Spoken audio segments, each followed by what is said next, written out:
take another 15 seconds or 30 seconds. It's still logging in.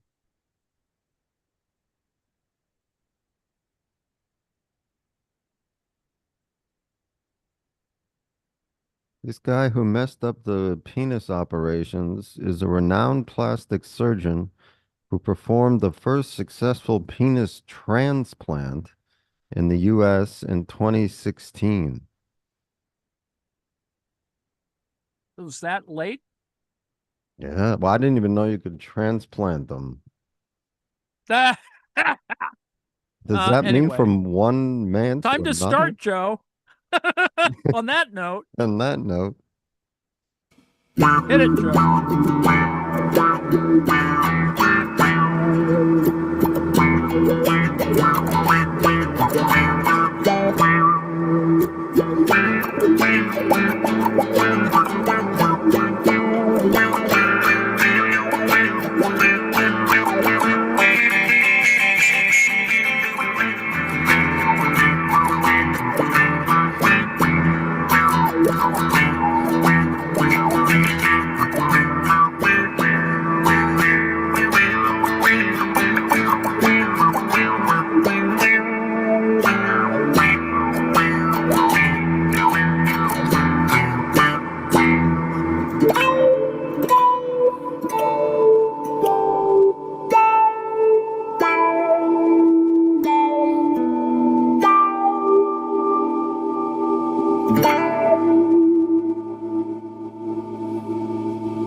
Good evening and welcome. This is the After Hours Show with the Autonomous Collective.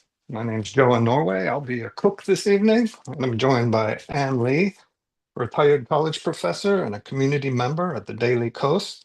They're a member of the National Council of Independent Scholars and is a contributor to the book, The Political Economy of Art, Making the Nation of Culture. Evening, Ann. Hey, Joe, what's for supper? Looks like Oh, berries. yes, it's that time of year. We're kind of at the very end of the picking season. Most of the areas we've been going to have been picked clean, so I've been having to go out into further and further reaches, and it's been getting soggy, real soggy. We had our first dusting of snow on the mountaintops. Oh my God. Damn, middle of August. Oh man. Lord. So, Well, with but respect, the weather's gotten slightly cooler. So, so the blueberries are finishing, and also I was going to do these. We've got some nettles, stinging ah, nettles. The seeds now are ripe, but they're super tiny. They're tinier than poppy seeds. But we'll try to harvest some of the stinging nettle seeds for bread at some point.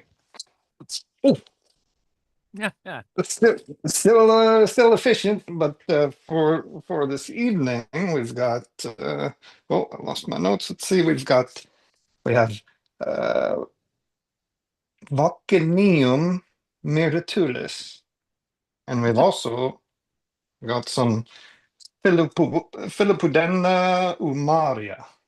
I butchered those. We got wild blueberries,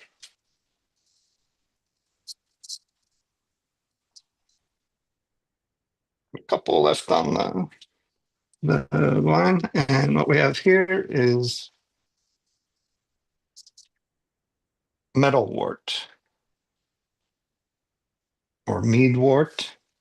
It's typically used, it's a bit popular back in the Middle Ages. Ah, medicinal? It's medicinal. You can use the whole plant. The flowers are used for teas and Ah, yes. um, kind of they resemble almond. They smell really nice. They're usually in damp meadows along the rivers and whatnot, and they're pregnant. It's kind of like the closest thing that it reminds me of is jasmine in the South. So this is like the Nice. jasmine of the north, and they used to throw it on the floors when it was in bloom because then it would smell up the whole house, clean up everything, make a mess, Oh, but smell good. Um, but I know that we've got all these blueberries to make jam with, but I thought we're a little bit past due with the flowers, but we've got some seeds here on the end. One of the other features of meadowwort is the existence of uh, salicylic acid, which they derive aspirin from. So, ah, James, this is the medicinal jam we'll be making. I'll be making some aspirin blueberry jam. So it'll deal with my aching bones and hitting that good for sweet spot. hangovers. Yeah, so the wild blueberries though, they're up here, they're about 30 to 50 centimeters or 8 to 40 inches tall, and Wow. they grow in colonies from a rhizome. So you get these whole Hmm. whole areas, thickets of it. Um, yeah, so that's about it. We'll make jam. I gotta sterilize some pots. I'm gonna use some pectin so that we don't have to reduce it so quick and I get more volume. But that's about it for my end. All righty. Yeah. Been another busy week, I assume. Oh, yeah. Do they call them mason jars where you are? Oh, Mason, what? Mason jars, like to can No, desserts. we have something a little bit more branded, Ah, more nationalistic. I don't know if it picks up Norge there. This jars. Norge jars. Norgesglass, it's called. Ah, there we go. Norga. There we go. Norge. That's Norway and Norwegian. So these are the traditional jam jar. This is the mason jar of Norway called Norgesglass. So All we got a righty. couple of those. Oh, what I was going to do, um, uh, what was traditionally done is you'd put a cheesecloth, the flowers in a cheesecloth, Mm, and cook them in your compote or soup or stew or whatever. But what I'll do is try to make a little tea quickly with this and pour that into the jam and get a little nice. bit of the almond essence. Hope it won't Nice. be too bitter though. That's what I'm a bit concerned with. We'll see. Two more to pick. All righty. Well, earlier today we had Adnan Hussein at his office hours, and he had Max Aji, and we we stream it over here. Uh, and I think one of the issues, of course, is that Max Aji is a great scholar, and et cetera. I think at some moment we should probably have broader discussions about things like settler colonialism, et cetera, because I think we need to have a more fulsome conversation about these matters since they affect more closely some very difficult issues in this country. I think, for example, the University of California in Los Angeles, I think, is going to tell the federal government to pound sand relative to trying to enforce what are essentially censorship laws. The DEI things that are applied to, and it's actually a shakedown. I mean, essentially, Trump was shaking down Columbia and then Harvard, and you know, so private institutions or large private institutions. Attempting to do it to UCLA is just sort of a feint because I don't think not only are the regents going to tell Trump to pound sand because the University of California has its own issues on this on affirmative action that they don't have to go listen to Trumpian stupidity. But frankly, it's been an interesting week because the governor of California decided to resist the attempt to stack the deck in Congress. Uh, Texas, after a lot of wrangling, I don't think any Democratic legislator in Texas spent time behind bars, but it's pretty clear that they were screwing with Democrats in the lower house of Texas, and up to the point where Michelle Collier, I think she represents Fort Worth, decided she wasn't going to sign the permission slip that they demanded that you could accept having your own personal member of the Department of Public Safety. Recall that the Committee on Public Safety is part of the Reign of Terror, slightly after the French Revolution. And so I always think about that when you have departments of public safety. Anyway, so there is a Department of Public Safety in Texas, and they are essentially the folks who do the state troopers, the highway patrol in California. And so anyway, Michelle Collier spent, I think, 3 days and 2 nights in the chambers. She just sort of put a sleep mask on and slept in the darn place. And 2 days ago or 3 days ago, she was having a conversation with Cory Booker and maybe what's his name, Martin, the Frank Martin or Ed Martin, the head of the DNC, and in a some sort of online video conference, and somebody burst in and threatened her with a felony if she didn't stop doing what she was doing. I think they were trying to just get her onto the floor, aside from to go back. She was in the toilet. Let's just, she was broadcasting from the restroom. And anyway, so that was sort of interesting if you're looking at that sort of in real time. Nobody got arrested, suffice it to say, and the Texans approved the redistricting to create, ostensibly, if it works out for the GOP's favor, there will be 5 additional Congress folk, congressional representatives from the state of Texas. So in response to that, yesterday, the state of California, I guess this was in the state Senate, and Governor Newsom said he was going to sign it as a thing that's going to get put on the ballot because of the way California does its referenda, et cetera. There will be a similar measure to offset the Texas attempt to create more Republican seats.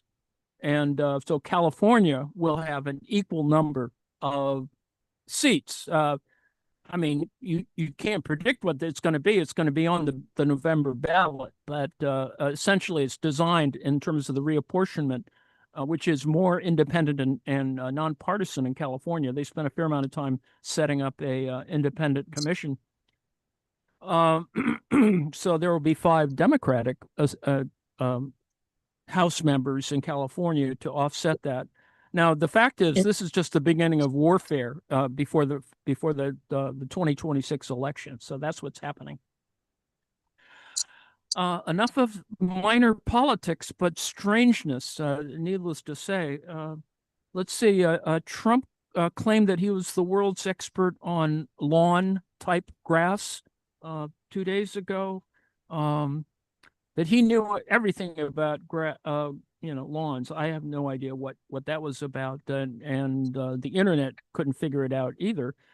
But today, to offset the release by the Justice Department of transcripts and audio recordings of Ghislaine Maxwell, her interview with the Deputy Attorney General, formerly the personal lawyer of one of the many personal lawyers of Donald Trump, and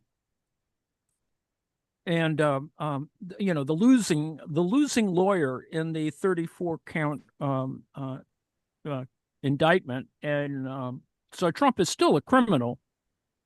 In the other case that was adjudicating the fines for his monkeying around with assessments of his properties, the appeals court turned down or made it is attempting to make an adjustment, let's say, that so that Trump won't have to pay upwards of $500 million in penalties, which is sort of a normal thing when you have these very large judgments. But as a consequence, Trump had, Pam Bondi sent up her weaponization lawyer, her special counsel for weaponization, Ed Martin, similar to he's the same last name as the DNC guy. He decided he would go up in 88 degree weather to, I guess, Manhattan, to stalk Letitia James's house.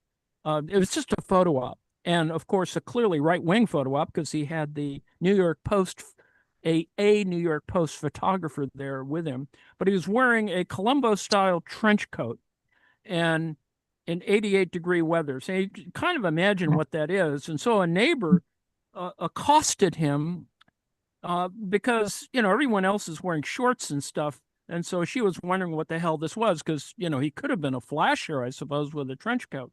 And so there's stuff on the internet. You can see it for yourself. And this guy is the same guy they tried to put up for, was it the district attorney for D.C.? He's never been a prosecutor. And the Senate was smart enough to send it down, because this guy, Ed Martin, with the trench coat, with the Columbo-style trench coat, is one of the pro January 6th folks who, getting all of those people pardoned. So needless to say, he's a partisan, and the Senate was smart enough to turn that back. And as I said, you can find sort of little examples of this craziness there. So it sort of winds around. There's a lot of strangeness that has happened this week.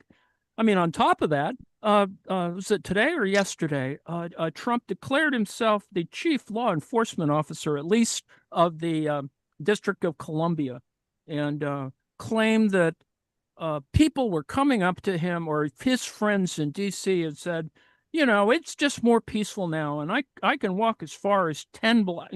Just another one of these lies. The fact is that attendance at restaurants is down, but Trump made a proclamation that people, it's free now. DC is more free. The people can, it's just, everything is better. It's fine. Well, not really. They arrested, I think, 400 some odd people so far, sending the National Guard because it got the police force got federalized this past week. And the National Guard, the 800 some odd, well, it's actually more now. I think Mississippi sent National Guard, Ohio.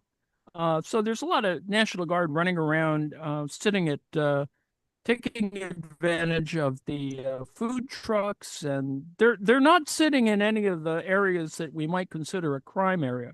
They've really been hanging out at the monuments and eating lunch, and but there was some announcement that they were going to be armed. Yes, carry on. National Guard. I was under the impression that was the DC National Guard. So well, I assumed it was a small battalion. Yeah, well, the national means the state, right? Just each state has their own. Yes, but DC's National Guard comes from the military district, which is DC has. Goddamn fucking fuck! Thanks, John. You're on the air. You wanna cut your mic down? Appreciate it. Family show. We just got demonetized. What the hell, man? I gotta go scrub that. Anyway, there's a military. The DC is in its own military district, and so therefore, it has a National Guard contingent, I think, that is essentially located in Virginia. So anyway, they're out on the street. So the initial amount was 800, but they got they're trying to get in more from Mississippi has decided they'd participate in this sort of little activity, which you can do when to augment your existing National Guard force or whatever. And they didn't have any, they were unarmed. The National Guard was unarmed. But at the beginning of the week, I think it's Trump or Bondi decided that they would arm them. So it will be interesting if a firefight actually breaks out in D.C. I think obviously it's designed to intimidate people, but they aren't even sending them to the crime areas, which is even more stupid. But they were running at the beginning of the week roadblocks, checkpoints. Of course, where they put the checkpoints is not in the crime areas, but like on Georgetown. It's all a stunt. It's so weird. So the ICE people were, running roadblocks. We're almost at the point where you got to show your papers, and it's pretty clear across the country that there are these little, on the one hand, legal people snatching people off the street, but there are other people who are taking advantage of the fact that these guys are masked. And there hasn't been a tabulation yet, but a couple of women have been raped by the people posing as ICE folks, ICE officers, because you can sort of get away with being masked, and it's. I wish the press would make a little bit more hay out of this, because it's pretty clear that either robberies have occurred or, as I said, assaults of one kind or another. So that's happening. There was a little bit of work here from on Wednesday. Hannah Homestead of the National Priorities Project, in collaboration with the Intercept, was discussing the deployment of the National Guard. Getting rid of the slums is costing far more than it would cost to simply provide housing to every homeless person in the city. Well, Basically, let's see, where's the numbers here? According to previous reporting, National Guard deployments cost the U.S. government $530 per Guard member each day. Using that figure, Homestead estimated that it would cost just over 1.1 million. The number of troops will likely continue to grow, and with no deadline for the DC deployment, those costs could go up for months or even years. Although ostensibly it's just 1 month, right? 30 days. Yeah, 30 days, but it can be extended. And Trump he's just trying to get an event to happen. Somebody decides they're going to fire on the National Guard, and well, get this on something. So it's $530 per guard per day. According to the most recent data from the Department of Housing and Urban Development, HUD, there are about 5,600 people experiencing either sheltered and or unsheltered homelessness in the DC area on any given night. Operating an affordable housing unit for each one of them, the data shows, costs about $45.44 per person per day on average in DC. Yep. So providing affordable housing to every homeless person in DC would cost an estimated $255,166, which is 4.3 times less than the cost of Trump's military deployment. Well, that's what's happening. But as I say, it's a stunt. He's trying to provoke something, and fortunately no one is, because crime is actually down. It's been down for a couple of years now, the lowest rate rate in 30 years, and yet he comes out yammering about how, and Bondi is coming out saying, well, it's just like Honduras or whatever. It's not. It's just not. And it's so bizarre that the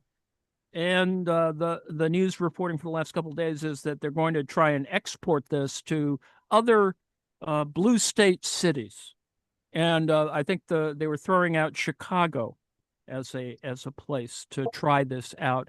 Now, the fact is you just can't sort of send federal troops in. You actually have to work with the governor, et cetera. And it's pretty clear that Governor Pritzker is going to tell Trump to pound sand. So it's just fascinating to see this show of force, as they say, which started this morning with not arresting, but doing a raid or search on former National Security Advisor John Bolton's house and office. They're seizing something, but it's really, and obviously they had to prove to a judge that this was actionable. The reality, of course, is that it probably wasn't. And what this was retaliation for Bolton for the last couple of months has been saying Trump was an idiot, or that Trump, was just incompetent. And so being pissed off, Trump via Kash Patel decides to send in the FBI this morning. So a raid went in, and speaking of, force, and they seized stuff. We don't know what, and, there's probably a warrant somewhere that reporters will have to look at. So that's happened.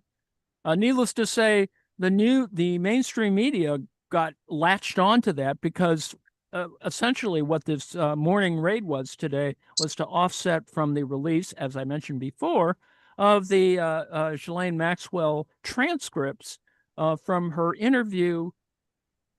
prison interview with Deputy Attorney General Todd Blanche. I just started reading it, and it's not exactly gripping reading. Although, you're learning about her relationship with Jeffrey Epstein. I guess it doesn't make for exciting reading because I think all parties involved, well, the government would like to make it more lascivious, but it isn't. It's not prurient. Well, as far as I've gotten reading, it's not, it's not that at all. It's more about real estate.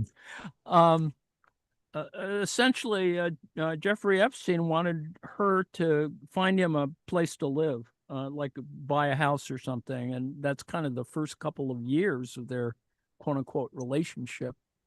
The implication was that they didn't have. I think they may have had sex once, or at least, but there wasn't any declaration of that certainly. But they're trying to imply that. So that's what. And the transcripts are available. If I don't think they're going to make gripping reading. In fact, they probably would be good. Just as you're going to bed, you sort of go, "Oh, okay. Well, that was the '90s, etc." So that's that. God, what a long week it's been. In my own little fiddling around, I busied myself not simply with this Epstein business and the weirdness of troops in the nation's capital for no apparent reason, and I mean, I wake up thinking that something crazy is going to happen, and then they'll be.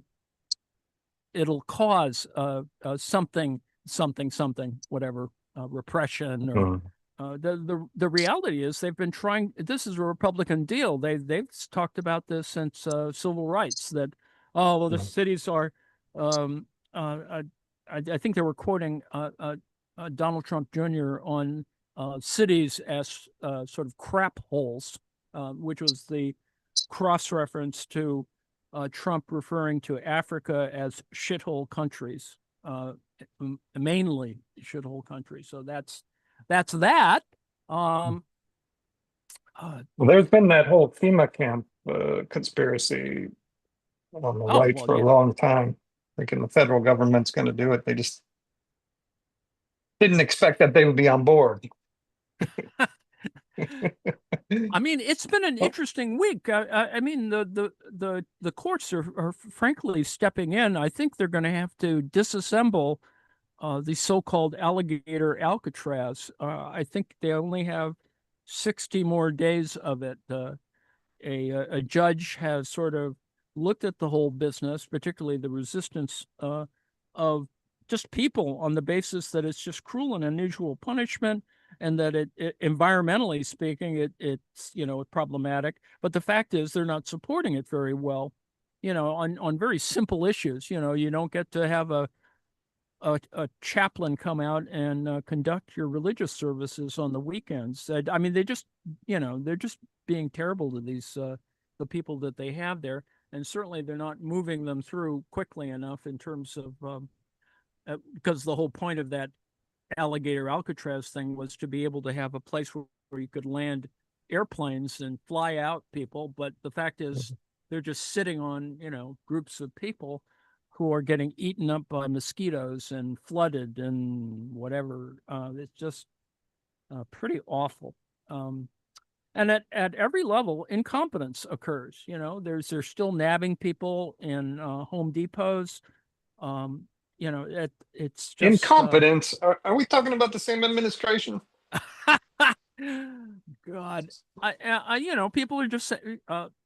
I would assert that people on the left are just sort of laughing at the MAGA folks who, they're getting what they paid for, I suppose, in terms of higher prices on food, losing medical care, all that stuff is there. I mean, there's kind of reverse weirdness.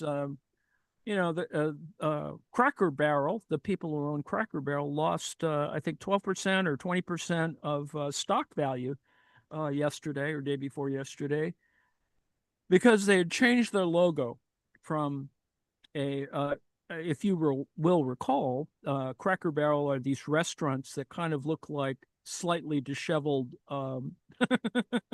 country restaurants that have little gift shops, and they're kind of have wood facades, and they have starchy food, and the logo has a little white guy sitting next to a barrel, and it is Cracker Barrel, old country store is what it's called.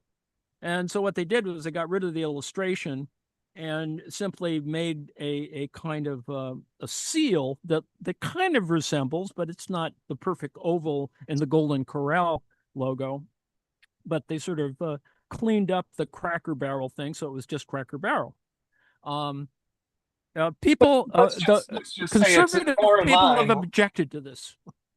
It's let's just say it's more in line with the trajectory of future fascist tendencies. They're kind of those clean lines, very minimalistic, homogenized look. Always be branding. Well, they were comparing it to Denny's or something else, and the right-wing conservative people got nuts about it, claiming that this was wokeism, right? Wokeism modernized the logo. So anyway, the anti-woke police, for example, Christopher Rufo, the once and future chancellor of, well, he's on the board of a new college in Florida, who's, has no real claim to fame other than he's sort of a, he's agitator. Yes, he's an agitator, but an academic agitator. He managed to essentially overthrow certain small entities like the New College, which is a state college in Florida, and actually a very progressive little place, and turned it into a right-wing thing, which is kind of this weird trend in education, which is part of this whole fining, rendering fines against universities because they were somehow not diverse in the sense that they were too diverse, which is the incredible contradiction of this. The use of anti-Semitism statutes to essentially enforce discrimination, which is like really weird. Anyway, so there's that. This past week has there was a fight on the internet, which is not really a fight at all, but it's quite normal. And I think it occurred in Twitter, where Trump would, do all this blather celebrating how he Texas has turned around, it's more free, blah, blah, blah, and, all caps and this and that. And then Gavin Newsom decided to make fun of him using essentially the same all caps craziness, but not so crazy. It's actually, mocking Trump, and Trump sort of got unhinged and just can't deal with it. I mean, he sort of argues back, but it always looks kind of weak compared to Newsom, who's just, he just lets it fly. So rather than respond directly to the idiocy that Trump cranks out, Newsom has appropriated the form and in order to meta criticize Trump. So that's kind of happening in the background. Let's see what else. Oh, the entire southern border wall will be painted black, specifically at the request of the president. Kristi Noem announced that that's what's going to happen. Now, that's going to be billions of dollars to paint what is not complete. It's about 200 miles of that's the amount of new construction of the so-called southern border wall. Trump originally proposed this in the first term, that the so-called new border, it's a 44-foot or whatever the hell it is, a metal wall. It's a regular sort of Corten steel, and it rusts, and it's actually kind of, sort of lovely looking from a sculptural point of view. But it's they're going to paint them all black because Trump believes that painting them black will make them hotter. So it'd be more difficult to climb over them. Now, on the other hand, people are using ladders to get over the damn things and waiting till the evening when it's cooler. I mean, I was going to say, I love the heat, but even I'm going to wait to climb over the border fence until the evening, I think. It's like gloves aren't being sold on the Mexican side of the border. It's so stupid. So, it's been a tough week. I haven't even talked about Ukraine yet. Lord. Today, just speaking about war, Trump in a conference today, because he was, bragging about stuff and claiming that he didn't know anything about the raid on John Bolton's house. It's now up to 10 that he stopped 10 wars. I mean, it's just outrageous. I mean, well, it's just stupid. So in other words, He's in the process of stopping, or he already has already? stopped. He's already stopped, whatever it is, 10 wars, 7. Wow. No, it's gone from 6 to 7. And then he somehow worked it out that it was 10. And I have no idea what he meant. And neither did anybody else. So, which is kind of where we got to from all of the insanity of the Alaska, meeting. I guess it was last weekend, or weekend before last. Now I'm totally fuzzy on this. The point being is that now we've sort of discovered what the flyover of the B-2 bomber, the F-35 and the F-22s. There was a flyover that Trump had to point out when he was walking down the red carpet with Putin. That little glance cost the American taxpayer, or the government, $2 million just for the flyover. They estimate this because it costs $120,000 per hour to run, to fly these damn things. So that happened. Needless to say, to go on to Ukraine, nothing happened. I mean, nothing happened. And then there was a meeting that the EU got together, and I think they were very, kind of proactive on this. And they showed up on Monday or Tuesday or whatever, Monday, and to back up, to support Zelensky, who showed up at the White House with a suit jacket on, so Trump couldn't yammer at him by, and in fact, he was dressed pretty much the same, except for the baseball cap, as Elon Musk was showing up to the Oval Office. So there was that. During the meeting with the heads of Europe, there was about 5 different countries, Sweden, France, Britain, Germany, pretty interesting group of folks, and the European community, and I guess someone from NATO. Needless to say, Trump is so befuddled now that he had what's his name, Stubb, the president of Finland, in front of him, sitting right across from him, and he couldn't recognize him. So he gets to and where is he? And that's just it's pretty funny if you really, and I wish the Democrats would make a little bit more hay out of it, since Biden is no longer in office. So that's happened.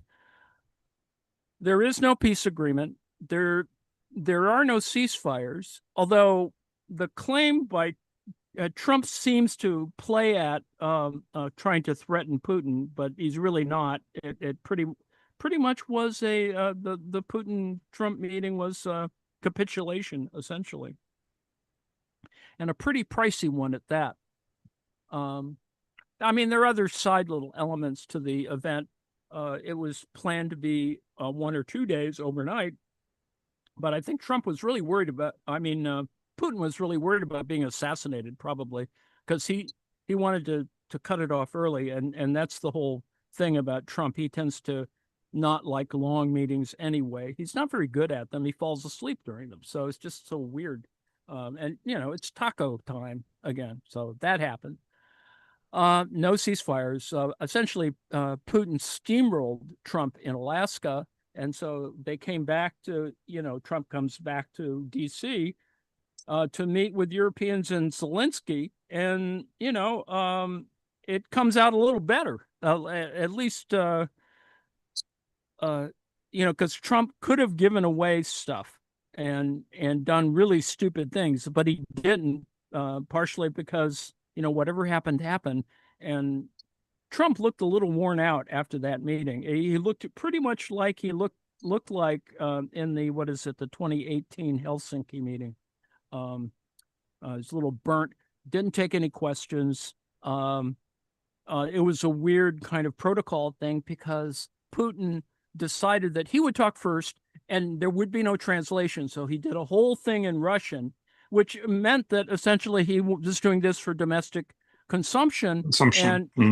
And the Russians have claimed victory over Trump, and what they wanted, of course, was the equivalence of, putting Russia is back as the superpower stuff. So that, they got a lot out of it. And then the Americans didn't get anything, essentially.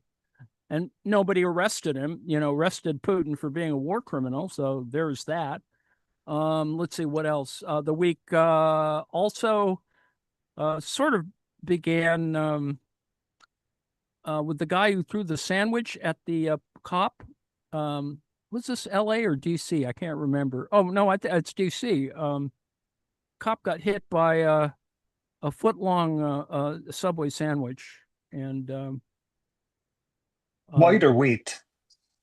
I don't know. It looked white. It looked white. It looked like a pretty standard sandwich. It didn't have any extra, it was not a meatball sub or something, but it was a foot long. And the thing did kind of spew something, mayonnaise or something. It was just funny. The guy was drunk. He had a foot-long Subway sandwich, and he was being accosted by the cops, and he threw it at the guy. He had a vest on. Nothing, I think he got splattered with mayonnaise or something, and the guy ran away. And they, I think in a couple of weeks, September 4th is the hearing, so we'll see whether he gets charged with a felony or not, because Janine Pirro threatened him with a felony, so that he would spend 8 years in jail for throwing a sandwich. So I do have the actual charge. Oh, okay. He was charged with assault with a deadly weapon. Yeah. Oh. Yes. There is just an overload of jokes about this. Pretty intense. They did send 20 SWAT guys to arrest him a second time. to charge him with the federal felony. So there's that. Just the cost of that operation could buy a lot of Subway sandwiches. But anyway, okay, so that's been the busy week. It's been a very busy week. There's a lot of, Trump tacoed out the weekend. Um, um, there were no ceasefires. It got really ugly. So we've gone through this. How's that going, Joe? Oh, we're almost finished here. We got one last class. Excellent. I guess we should talk about the schedule. Yes. John is there. So why don't you tell us about Night Gallery, which is coming up in 40 minutes, and the weekend with Star Trek Next Generation. Yes. Well, for Night Gallery, I have two segments for you. The first is called Marmalade Wine, and that stars Rudy Valley Oh my God. and Robert Morse. Crooner and Bobby Morse. Yes. Yeah.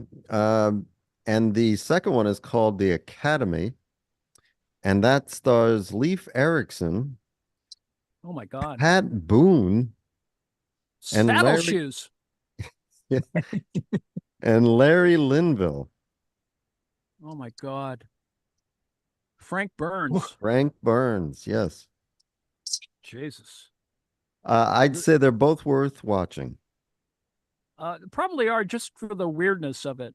Rudy Valley, what did he do? Did he do Winchester? He got a resurgence in the 60s or 70s because he did Winchester. Didn't he do Winchester Cathedral or something?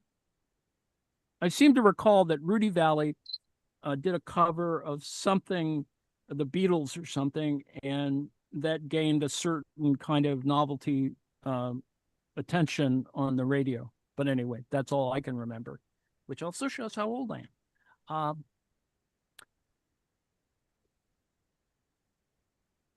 Anyway, you can do good slides for that, John, as I'm sure you will. Yes. And what was I going to say? Oh, Star Trek on Sunday will be at 4, because I don't believe Adnan has anything going on Sunday.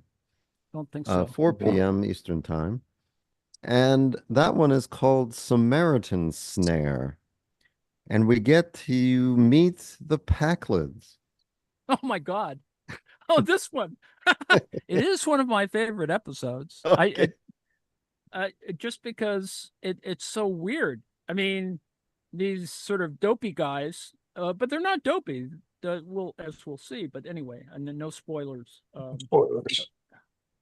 And it has some other, emergency that's built into this. So it's pretty interesting. Yes, Captain Picard goes for what's supposed to be routine surgery.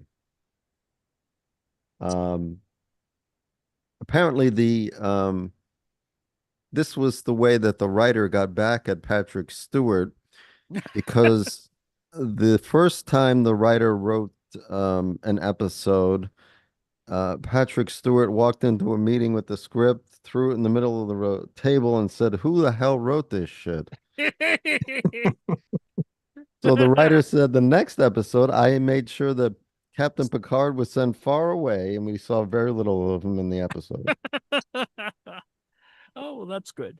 So, as I say, I'm sort of a fan of the Packlids only because it's so weirdly comic, and also resembles a episode of I don't know, Red Dwarf, or there's a, or I don't know, Hitchhiker's Guide to the Galaxy or something. It just reminds me of dopey aliens. But anyway, there's that. There's that. I don't think there's anything extra later on this evening. Lane, if you want to talk a little bit about the music that's coming up. I don't know if Lane's here.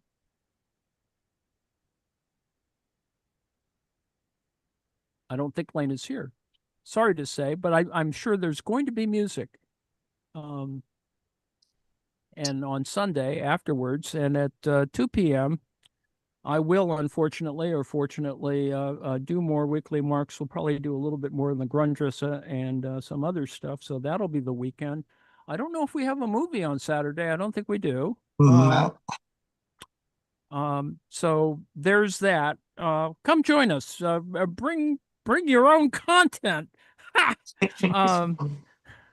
Because you can see kind of what we do. We sort of can things, preserve them. This is the season. It's the season to can for the winter. There we go. Oh, blueberry jam. We got about 3 liters almost. Nice. Oh, That should last a while. That'll be good. That'll last a while. And with that really nice bread you keep cranking up. Oh yeah. So, Oh, yes. I got a new recipe. Although this one didn't look so great. But we got Cool. it's almost James. This is almost completely whole wheat, whole rye sourdough bread. Very Nice. nice. Whole grains. Full of seeds, pumpkin, sunflower. Yummy. Very good. Yummy. Yeah, and again, we got medicinal jam. So it's got aspirin. Healthy stuff. Healthy stuff. All natural. So we're getting close to the end of our little yammering here. I don't know if anyone else wants to offer up something or has an announcement. So we'll try and do better next week. Bye-bye. Yeah, that's Mark Thompson. Bye-bye.